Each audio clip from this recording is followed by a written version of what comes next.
Gold, trusted gold buyers. మీరు తాకట్టు పెట్టిన బంగారాన్ని విడిపించి ఈ రోజు ఉన్న మార్కెట్ ధరకు కొనబడను. వాళ్ళ దాంట్లో కూడా క్రిస్టియన్స్ ఉన్నారు చాలా మటుకు. వాళ్ళు అన్నారు మాకు ఇప్పుడు సొల్యూషన్ వచ్చేదాకా మేము విత్డ్రా చేయమని చెప్పేసి వాళ్ళు కంటిన్యూ చేశారు. వాళ్ళ క్యాండిడేట్ పెట్టారు. One Christian lady contested on that ticket BJP and ఆమె గెలిచింది. Against the powerful Latin church she won the seat.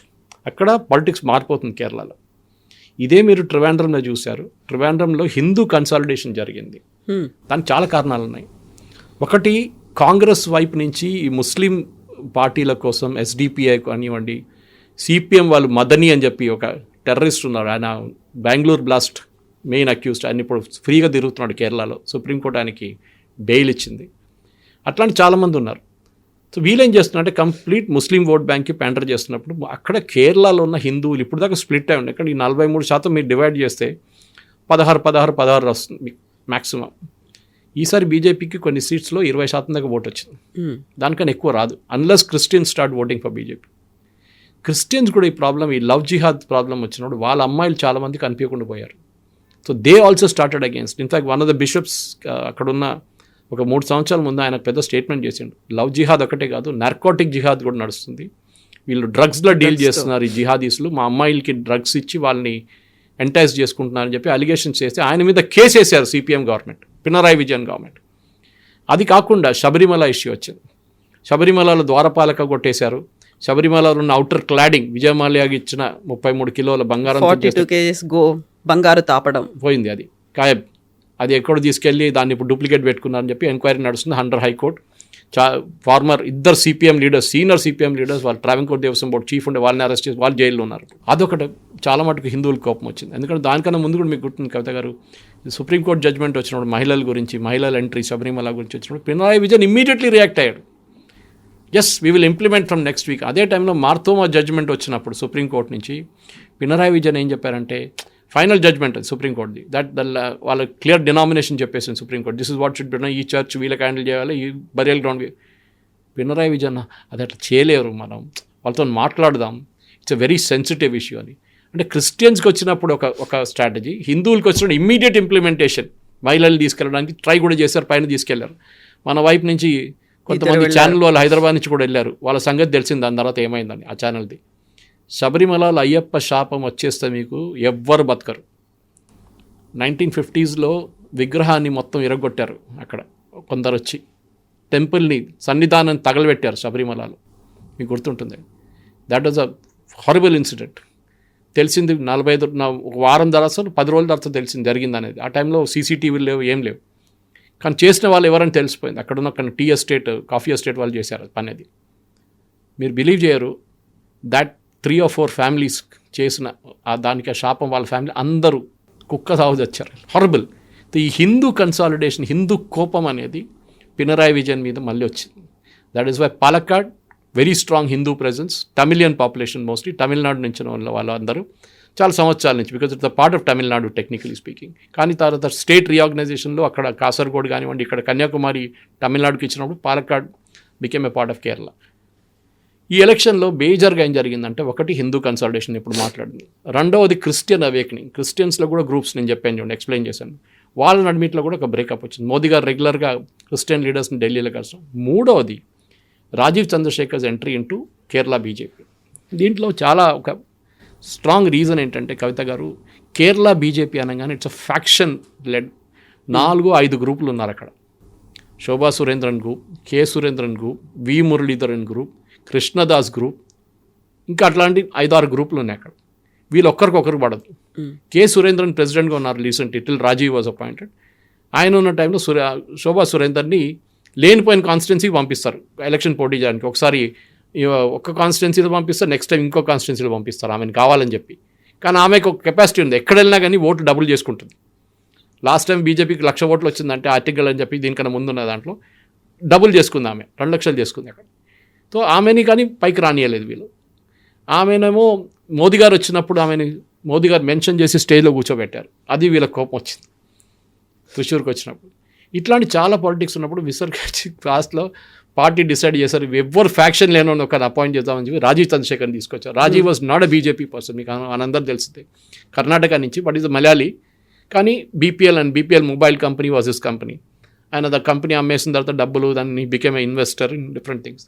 Rajiv తీసుకొచ్చినప్పుడు కూడా వీళ్ళందరూ వ్యతిరేకించారు. అక్కడున్న ఆయనకి ఏం ఎక్స్పీరియన్స్ ఉంది పాలిటిక్స్లో, ఏం తెలుసు.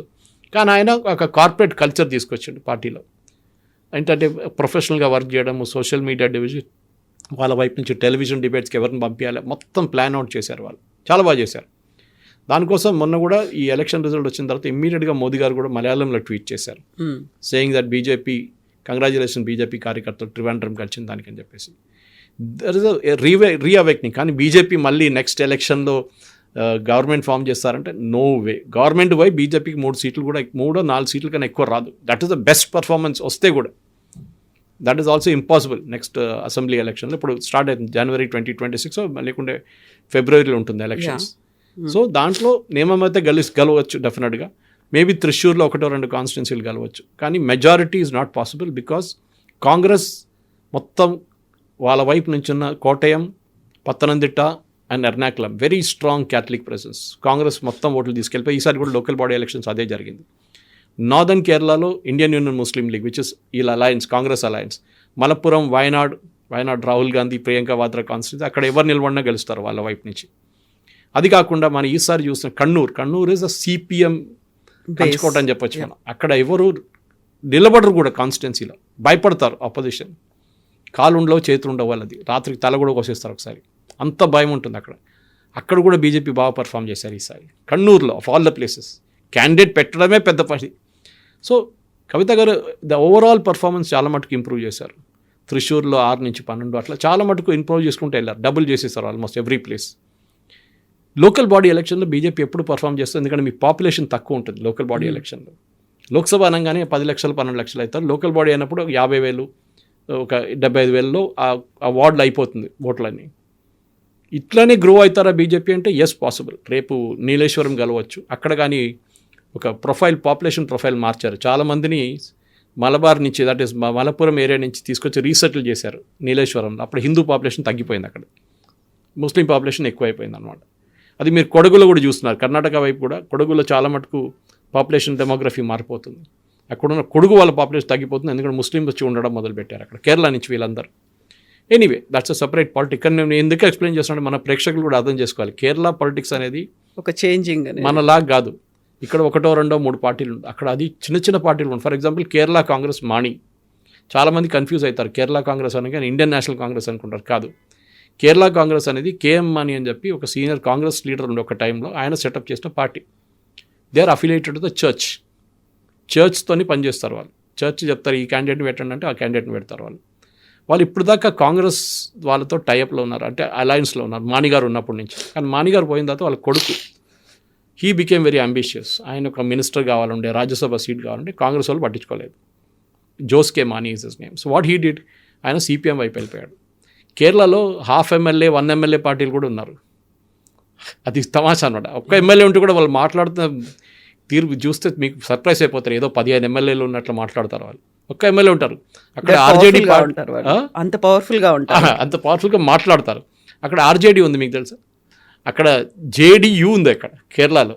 వాళ్ళకు ఒక పంచాయత్ ఎలక్షన్ కూడా ఆన్ దర్ ఓన్ గెలవలేరు వాళ్ళు. సిపిఎంఓ వీళ్ళ కాంగ్రెస్ సపోర్ట్తో గెలుస్తారు వాళ్ళు, ఏ అలయన్స్లో ఉంటారు. దాన్ని కేరళలో 2 అలయన్సెస్ ఉన్నాయి. ఒకటి ఎల్డిఎఫ్, సిపిఎం, సిపిఐ, వీళ్ళది RSP, and then of course వీళ్ళు కేరళ కాంగ్రెస్ మాని. అటువైపు యూడిఎఫ్, కాంగ్రెస్, ఐయుఎంఎల్, ఇండియన్ యూనియన్ ముస్లిం లీగ్ అని చెప్పింది అండి. అది కాకుండా చిన్న కొన్ని పార్టీస్ ఉన్నాయి వాళ్ళ దగ్గర కూడా. వీళ్ళిద్దరే ఎప్పుడు కేరళలో పొలిటిక్స్లో స్టార్టింగ్ నుంచే వీళ్ళు ఒకసారి గెలిస్తే వాళ్ళు ఒకసారి గెలుస్తారు. అసలు ఫస్ట్ టైం లాస్ట్ అసెంబ్లీ ఎలక్షన్లో అది రిపీట్ కాలేదు, సిపిఎం గెలిచారు. మళ్ళీ ఈసారి కూడా వాళ్ళు గెలవడానికి రెడీగా ఉన్నప్పుడు ఇదంతా జరిగింది. ఇప్పుడు సిపిఎం భయం ఉంది. సిపిఎం ఒకటి పినరాయి విజయన్ వ్యతిరేకంగా ఉన్న అరెగెన్స్, రెండోది ఆయన మీద ఉన్న గోల్డ్ స్మగ్లింగ్ కేసు ఒకటి. ఆయన కూతురు లంచం తీసుకుందని చెప్పి ఆమె మీద ఒక ఆరోపణ కేసు నడుస్తుంది. అది కాకుండా వాళ్ళ క్యాబినెట్లో ఉన్న చాలామంది మినిస్టర్స్ మీద కూడా అలిగేషన్స్ ఉంది, కరప్షన్ అలిగేషన్స్. సో ఇది ఒక పెద్ద ప్రాబ్లం అయిపోయింది సిపిఎంకి. సిపిఐ ఏమో అసలు వాళ్ళకి ఆన్ దర్ ఓన్, వాళ్ళు కూడా చిన్న పార్టీ వాళ్ళు ఎక్కువ గెలవలేదు. కానీ వాళ్ళు మాట్లాడుతూ తీరు చూస్తే అబ్బాబా ఏదో నేషనల్ లెవెల్ పార్టీ లాగా మాట్లాడతారు వాళ్ళేమో ఉన్న సీట్లు కూడా ఓడిపోతున్నారు సిపిఐ. సిపిఎం ఏమైనా ప్రోగ్రెసివ్గా చేద్దామంటే for example new education policy adopt చేద్దామని డిసిషన్ తీసుకున్నారు కేరళ గవర్నమెంట్. దాన్ని వ్యతిరేకించారు. దాంతో ఏమైపోయింది, రావాల్సిన ఫండ్స్ అన్నీ పోయినాయి సెంట్రల్ గవర్నమెంట్ దగ్గర నుంచి. సర్వశిక్ష అభియాన్ కానివ్వండి, మిగతా దానికి పిఎం శ్రీ ప్రాజెక్ట్ కింద రావాల్సిన ఫండ్స్ అంతా పోయింది ఇప్పుడు. ఎందుకు, సిపిఐ వ్యతిరేకించారని చెప్పి. మన పార్లమెంట్లో కూడా ధర్మేంద్ర ప్రధాన్ గారు చాలా బాగా చెప్పారు. జాన్ బ్రిటాస్ ఒక క్వశ్చన్ అడిగిన దానికి. సో కేరళ పాలిటిక్స్ అనేది మన దగ్గర ఉన్న స్ట్రైట్ ఫార్వర్డ్ పాలిటిక్స్ కాదు. అక్కడ రిలీజియన్, అక్కడ క్యాస్ట్ అండ్ అఫ్ కోర్స్ వాళ్ళ హిందూ ఓట్స్, ఈ మూడు ఉంటాయి. హిందువులు అక్కడ యునైటెడ్గా ఓట్ చేయరు, ఇప్పుడు స్ప్లిట్ అవుతారు 3 ముక్కలుగా. అంటే 43-44 ఉంటే 1/3 BJP, 1/3 Congress, 1/3 CPM. CPM problem ఏమవుతుందంటే కవిత గారు, ఇప్పుడు వాళ్ళ మన నెక్స్ట్ స్లైడ్కి వచ్చిన అదే ప్రాబ్లం. నెక్స్ట్ జనరేషన్ లీడర్స్ రావట్లేదు. వీళ్ళది లీడర్షిప్ స్కూల్ లెవెల్ నుంచి బిల్డ్ అవుతుంది. పినరాయి విజయన్, గోవిందన్ మాస్టర్, వీళ్ళందరూ కాలేజ్ లెవెల్ నుంచి ఎస్ఎఫ్ఐ నుంచి వచ్చారు. వీళ్ళందరూ అట్లనే గ్రో అవుతారు పార్టీలో. సో కాడర్ బేస్ పార్టీ అంటాను చూడండి, ఇదే కాడర్ బేస్ పార్టీ. కానీ ప్రాబ్లం ఏంటంటే లాస్ట్ ఒక 10-15 సంవత్సరాల్లో కేరళలో ఉన్న అబ్బాయిలు అమ్మాయిలు కేరళ నుంచి బయటికి వెళ్ళిపోతున్నారు. మీరు చెప్పొచ్చు, మీరు కూడా నేను కూడా ఉన్నా అంటే నేను ఎప్పుడో వచ్చాను హైదరాబాద్కి, 65లో వచ్చాను నేను. కానీ మా ఫాదర్ ఇక్కడ పోస్టింగ్ అయినప్పుడు రైల్వేలో. అది కాకుండా ఇక్కడున్న కేరళలో ఉన్న ఆపర్చునిటీస్ అస్సలు లేవు, జాబ్స్ లేవు, కంపెనీలు లేవు. వెస్ట్ బెంగాల్ వర్షన్ 2 కేరళ, ఉద్యోగాలు అస్సలు లేవు. ఏ కంపెనీ వచ్చినా కానీ వాని అక్కడి నుంచి ఎట్లా తరిగొట్టాలని చూస్తారు. ఫస్ట్ రోజే జెండా పెట్టేస్తారు కమ్యూనిస్ట్ వాళ్ళు వచ్చి, లేకుంటే కాంగ్రెస్ వాళ్ళు పెడతారు. వీళ్ళిద్దరు ఒకటే, మన కమ్యూనిస్ట్ వాళ్ళు ఒక్కడే తిట్టక్కర్లేదు, కాంగ్రెస్ వాళ్ళు కూడా అదే పని చేశారు. మీరు బిలీవ్ చేయరు, I don't know how many people here know something called చెమట తోడలాలి in Kerala. Head load workers అంటారు వాళ్ళు. ప్రతి విలేజ్లో ఒక హెడ్ లోడ్ వర్కర్స్ ఉంటారు, 10 మంది యూనియన్ వాళ్ళు. రెడ్ కలర్ టర్బన్ కట్టుకొని బ్లూ షర్ట్ వేసుకొని ఉంటారు అక్కడ. అది either AITUC or INTUC or CITU, వీళ్ళ అఫిలియేషన్లో ఉంటారు వాళ్ళు. మీరు మీ ఇంటికి ఫర్ ఎగ్జాంపుల్ ఒక సోఫా సెట్ కొనుక్కొచ్చారు, దాని విలువ ఒక 45,000 50,000 పెట్టుకుందాం. మీరు ఇంటికి తీసుకొచ్చిన తర్వాత మీరు దాన్ని అన్లోడ్ చేయాలంటే మీరే అన్లోడ్ చేయాలి. మీ డ్రైవర్ కూడా హెల్ప్ చేయకూడదు, మీ ఇంట్లో ఉన్న పని మనిషి కూడా హెల్ప్ చేయకూడదు. అప్పుడు యూనియన్ వాళ్ళకి తెలిసిపోతుంది, వాళ్ళు అదే రూట్లో కూర్చొని చూస్తారు, వాళ్ళకి ఇమీడియట్ ఫోన్ కాల్ వచ్చేస్తుంది, వాళ్ళు మీ ఇంటికి వస్తారు.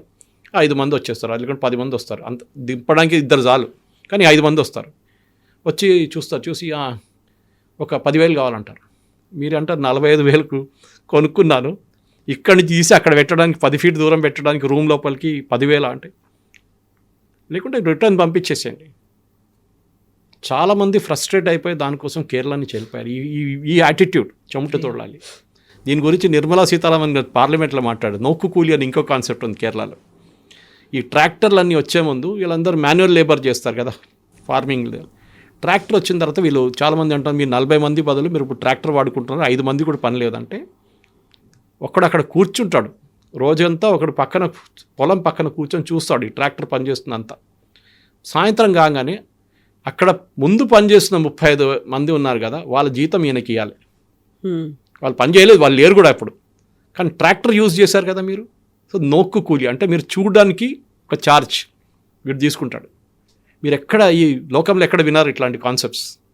ఇదే కేరళని ధ్వంసం చేశారు. 2-3 మోహన్ లాల్ సినిమాలు ఉన్నాయి బ్యూటిఫుల్. ఒకటి వరవేల్పు అని చెప్పి వాజ్పేయి గారు మెన్షన్ చేశారు దాని గురించి. కుమరకంకి వెళ్ళినప్పుడు ఆయన ఒక బస్సు కొని, పక్క సెకండ్ హ్యాండ్ బస్సు కొని ఆయన పిచ్చి పట్టేస్తాడు లాస్ట్లో మోహన్ లాల్కి. డ్రైవరు, యూనియన్లు, కండక్టరు, ఓ బాబా మోటార్ వెహికల్ ఇన్స్పెక్టర్ వీళ్ళందరూ కలిసి ఆయన్ని తిప్పుతారు. అట్లనే మిథునం అని చెప్పి ఇంకోటి బిస్కెట్ ఫ్యాక్టరీ పెట్టుకోవాలని మోహన్ లాల్ ట్రై చేస్తే అక్కడ కూడా అదే జరుగుతుంది. బిస్కెట్ ఫ్యాక్టరీ పోయి ఆయన ఫౌండేషన్ కూడా వేయనివాడు, అని కేబుల్ పెట్టనియాడు అక్కడ. అట్లా ఎలక్ట్రికల్ కేబుల్ కూడా. కేరళలో చాలా జరిగింది అట్లా సూసైడ్స్. ఒక ఆయన పాపం కన్వెన్షన్ సెంటర్ పెట్టుకున్నాడు కన్నూరు వైపు నార్త్ కేరళలో. ఆయన ఇనాగ్రేట్ చేయనీయలేదు. ఆయన దుబాయ్ నుంచి వచ్చి కష్టపడి ఆయన చాలా సంవత్సరాలు అక్కడ ఉండి వచ్చి పనిచేసి సెటప్ చేసుకున్నాడు. అంటే కన్వెన్షన్ సెంటర్ కట్టాడు కానీ ఓపెన్ చేయనీయట్లేదు మున్సిపల్ కార్పొరేషన్. సూసైడ్ చేసుకున్నాడు. ఒక ఆయన వర్క్షాప్ పెట్టుకున్నాడు, ఆయనకి లంచం ఇవ్వాలంట, లంచం ఇవ్వాలని చెప్తే ఆయన వర్క్షాప్ బంద్ చేయించేశారు వాళ్ళు. ఇనాగ్రేషన్ ముందే బంద్ అయిపోయింది వర్క్షాప్. ఆయన కూడా సూసైడ్ చేసుకున్నాడు. ఇది కేరళ సంగతి. ఇప్పుడు తిరువనంతపురంలో ఒక ఐపీఎస్ ఆఫీసర్, డీజీపీ, ఒక శ్రీలేఖ అనే ఆవిడ, తను అంత పెద్ద పొజిషన్లో ఉండి ఒక కార్పొరేటర్గా కంటెస్ట్ చేశారు. Is she going to become first mayor తిరువనంతపురంలో? She the first IPS officer from Kerala, lady IPS officer. చాలా ethically correct lady. And BJP join చేసినప్పుడు ఆమె మీద పర్సనల్ అటాక్లు మొదలైనాయి. ఇన్ఫాక్ట్ ఎస్టర్డే ప్రెస్ కాన్ఫరెన్స్లో కూడా ఆమె చెప్పింది మలయాళం ఛానల్స్లో, నా మీద చాలా ఆరోపణలు చేశారు, లేనిపోయిన పాత ఆరోపణలు అన్నీ నా మీద మళ్ళీ మొదలుపెట్టారు, నేను పోటీ చేశాను, గెలిచాను. మేయర్గా అపాయింట్ అవుతారో లేదని నాకు తెలియదు. సో ఇది ప్రాబ్లమ్ ఇస్, వీళ్ళు ఎవరైనా బీజేపీ కాంగ్రెస్ గెలిస్తే ప్రాబ్లం లేదు సిపిఎంకి, బీజేపీ గెలవకూడదు. ఇన్ఫ్యాక్ట్ వినోయ్ విశ్వం ఇప్పుడున్న secretary of CPI, national secretary CPI ఏమంటున్నారు, మేము కాంగ్రెస్ గెలిచింది మాకు ఇష్యూ కాదు, బీజేపీ గెలిచింది చూడండి, it is a big worrying factor for us. Sreelekha's win is also like that. ఎందుకంటే ఈసారి బీజేపీ వైపు నుంచి చాలామంది మహిళలు గెలిచారు, చాలామంది. ఎందుకంటే ఒకటైతే రిజర్వేషన్ సిస్టమ్ ఉంది అక్కడ మహిళలకి 33, అది కాకుండా వాళ్ళు నామినేట్ కూడా చాలా బాగా చేశారు. మంచి ఒక డెలివరీ ఉమెన్ ఉండే, ఈ స్విగ్గీ డెలివరీ చేస్తుంది, ఆమె కూడా పోటీ చేసింది ఎలక్షన్ బీజేపీ వైపు నుంచి. సో అట్లాంటి ఎడ్యుకేటెడ్ పీపుల్ అక్కడ ఉన్నారు. కానీ వాళ్ళకి ఏంటంటే కవిత గారు నేను చెప్పినట్లు ఆపర్చునిటీస్ లేవు అక్కడ. ఇప్పుడు ట్రివాండ్రం డెవలప్ చేయడానికి ఇప్పుడు మోదీ గారు ఏమన్నారంటే, నేను డెవలప్ చేసి చూపిస్తాను మీకు, less like Suresh Gopi is doing in Thrissur, my home town. కొత్త రైల్వే స్టేషన్ కడుతున్నారు, ఇది రీమోడల్ చేస్తున్నారు, సిటీలో చాలా మటుకు మార్పులు తీసుకొస్తున్నారు. కానీ దాని అన్నిటికీ వీళ్ళు పొల్లలు పెడతారు, సిపిఎం వాళ్ళు లేకుంటే కాంగ్రెస్ వాళ్ళు, ఎవరు ఉంటారు వాళ్ళు. ఇప్పుడు మున్సిపాలిటీ సిపిఎం దగ్గర ఉంది, ఇప్పుడు ఈసారి కాంగ్రెస్ గెలిచారు. They will do something, they will definitely make Modi's life miserable. కానీ మోదీ గారు చెప్పారు, మేము డెవలప్మెంట్ చేసి చూపిస్తాం మీకు. ఒక ట్రివాండ్రం మున్సిపల్ కార్పొరేషన్ మా దగ్గర ఉంది కదా, వీ విల్ డూ. అక్కడ దీనికన్నా ముందు ఒక మేయర్ ఉండే, ఆర్యా రాజేంద్రన్ అని చెప్పి, ఇప్పుడు ఆమె ఎప్పుడే మేయర్, ఆమె she'll not have to resign now CPM వైపు నుంచి. ఆమె అరెగెన్స్తోనే ఓడిపోయారు సిపిఎం కూడా తప్పట్లేదు. ఆమె అరెగెన్స్ అంటే ఆమె she's the youngest mayor in the world by the way, 26 సంవత్సరాలు అంతే. ఒక పెద్ద స్టోరీ ఉండే ఆమె ఎలక్ట్ అయినప్పుడు 5 సంవత్సరాల ముందు. కానీ ఇప్పుడు ఏం జరిగింది, ఆమె అరెగెన్స్, ఒక బస్సు ఒకరోజు మున్సిపల్ కేఎస్ఆర్టీసీ బస్సు ఆమె కార్ని ఓవర్టేక్ అని చెప్పింది, ఆమె ఆపి బస్ డ్రైవర్ని కొట్టారు, షీ అండ్ హర్ హస్బెండ్. ఆ రోజు డిసైడ్ చేసుకున్నారు కేరళ ప్రజలు, ఎస్పెషల్లీ ట్రివాండ్రం వాళ్ళు, వీళ్ళని ఎప్పుడు కలిపేయకూడదు, వీళ్ళ అహంకారం అని చూడండి, అది కిందకి దింపాలని చెప్పి ఈసారి కావాలని చెప్పి సిపిఎం 40 సంవత్సరాల తర్వాత ఫస్ట్ టైం కాంగ్రెస్ కూడా గెలవలేదు అక్కడ, ఫస్ట్ టైం 40 సంవత్సరాల తర్వాత బీజేపీ గెలిచింది అక్కడ. అంటే సిపిఎంని అక్కడ నుంచి కిందకి దింపారు వీళ్ళు. అంటే ఆ ప్రజలకి ట్రివాండ్రం ప్రజలు చూపించిన అదే ఏం చెప్తారు, ఒక డిసిషన్ ఉంటే ఇంకా కేరళలో ఉన్న మిగతా టౌన్స్ కూడా బాగుపడతారు. Unfortunately Thrissur despite Suresh Gopi being MP అక్కడ బీజేపీ గెలవలేదు. అక్కడ సీట్లు ఇంక్రీజ్ చేసుకున్నారు, కార్పొరేషన్లో వార్డులు ఇంక్రీజ్ చేసుకున్నారు, 12 అయింది ఇప్పుడు, కానీ గెలవలేదు అక్కడ, మెజారిటీ రాలేదు వాళ్ళకి, రాదు కూడా. ఎందుకంటే అక్కడ చాలా మటుకు it's CPI strong hold, not CPM. అది కాకుండా చర్చ్ ఇన్ఫ్లుయెన్స్ చాలా ఉంది. సో ఈ మణిపూర్ ఇన్సిడెంట్ తర్వాత, ఛత్తీస్గఢ్లో జరిగిన ఇన్సిడెంట్ తర్వాత చాలా మటుకు చర్చ్లో ఉన్న కొన్ని బిషప్స్ అంతా ఓపెన్గా కాంగ్రెస్ని సపోర్ట్ చేశారు అక్కడ దాంట్లో. సో కేరళ అనేది ఇట్స్ అ కాల్డ్రమ్ ఆఫ్ పాలిటిక్స్ అంటారు. ఇది అంత ఈజీ కాదు డెసిఫర్ చేయడానికి. ఎన్ని రిలీజియస్ గ్రూప్స్ ఉన్నాయో, ఎన్ని పొలిటికల్ గ్రూప్స్ ఉన్నాయో, ఎన్ని మైనారిటీ గ్రూప్స్ ఉన్నాయో, దాంతో చూడాల్సింది. అండ్ ఒక నార్మల్ స్టేట్ లాగా కాదు కేరళ ఎలక్షన్ పర్ఫామ్ చేసేది. ఒకసారి లోక్సభకి ఒక రిజల్ట్ వస్తుంది, ఒకసారి అసెంబ్లీకి ఇంకో రిజల్ట్ వస్తుంది, ఇప్పుడు కార్పొరేషన్ రిజల్ట్ ఇంకోటి వచ్చింది.